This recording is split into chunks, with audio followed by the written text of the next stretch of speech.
Good afternoon, Mr. Williams, and good afternoon to the general public and everyone and all the viewers who are listening and viewing wherever you are.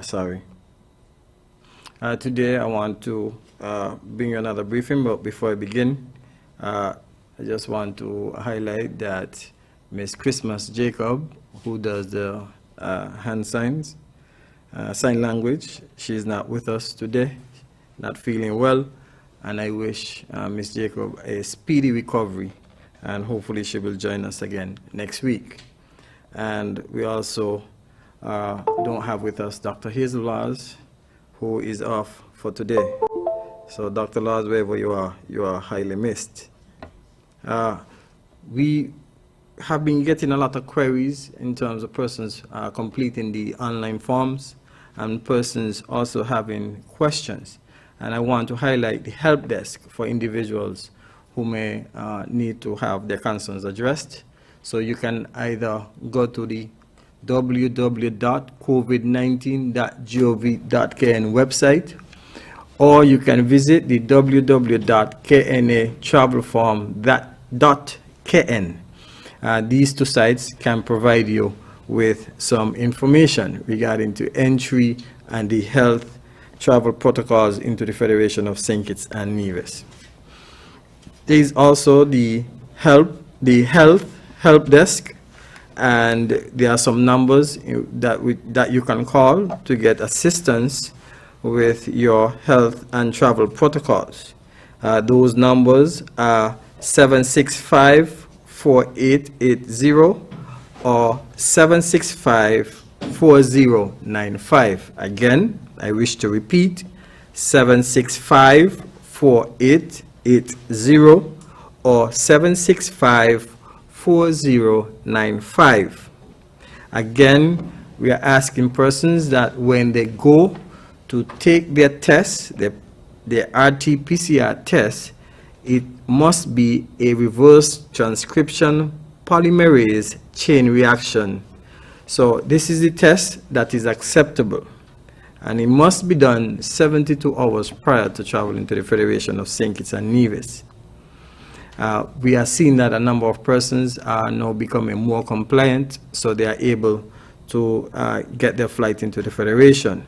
I also want to highlight another help desk, and this help desk is for tourism, and you can visit the web page of the Tourism Authority at www.stkittstourism.kn/contact us.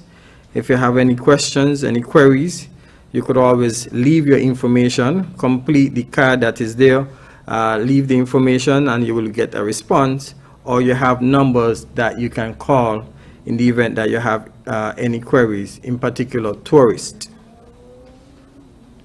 Now, there has been question about additional quarantine sites, and I am pleased to announce that the Millhouse Guest House at Garvey's Estate has been approved as a quarantine site, and this quarantine site will have 16 self-contained apartments or rooms for persons to utilize. It will have approved security. It has been for 24/7. You must do your 14-day quarantine, and at a cost of $500 US and above. Again, $500 US and above. This is at the Millhouse Guest House at Garvey's Estate in Trinity. The contact information for your reservation, you can call or email Mr. Jeffroy Morishaw at 1-869-660-0195, or email at grantavenuedjm@gmail.com. This guest house should be available to our returning nationals from the 5th of December.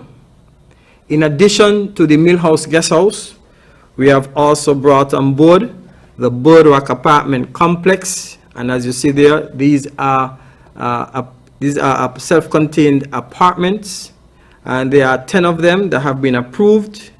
They have all the amenities necessary: television, cable, you have internet, water, electricity, and is also supported by a generator, backup electricity or backup power generators.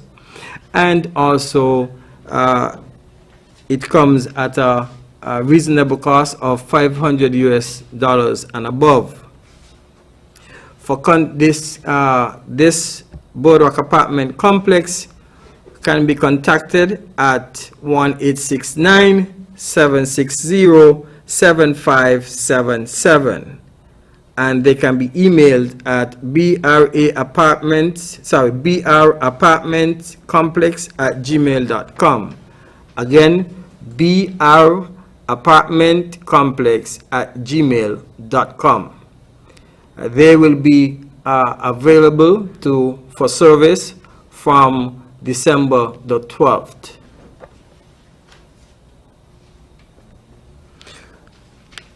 There will be 2 VAT days, discounted VAT days, that are coming up. That's the 18th and the 19th of December. Businesses and consumers are asked to adhere to the protocols.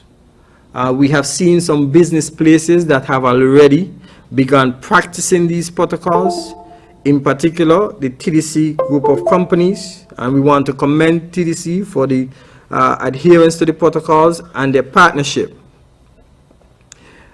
You saw the queuing of the lines, you saw the sanitization process, you saw the rotation process that took place while persons entered the store, but most importantly, the way persons were signing up in terms of registering the names, so that if we need to do contact tracing, if an outbreak occurs, then we have information to do so.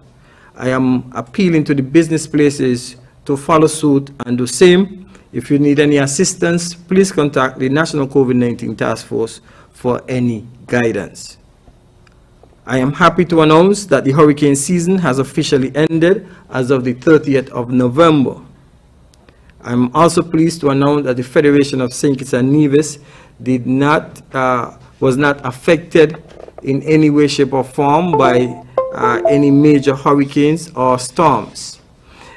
We would have had 2 systems that would have passed close to the Federation. However, we would have seen some heavy rainfalls. We would experience some rainfall in the Federation, whereby it would have contributed to a land slippage that would have occurred in the Fort Tyson Rise area in Frigate Bay. And the response that was given to that incident was very commendable by all the agencies, inclusive of NEMO, the security forces, and also the Public Works Department. This response is ongoing as the investigation continues by the engineers. The weather for today, tonight will become variable. Tonight is partly cloudy with a 20% or slight chance of light showers. Sunrise tomorrow is 6:25 a.m. Sunset tomorrow will be 5:36 p.m. Thank you for listening, and do have a great evening.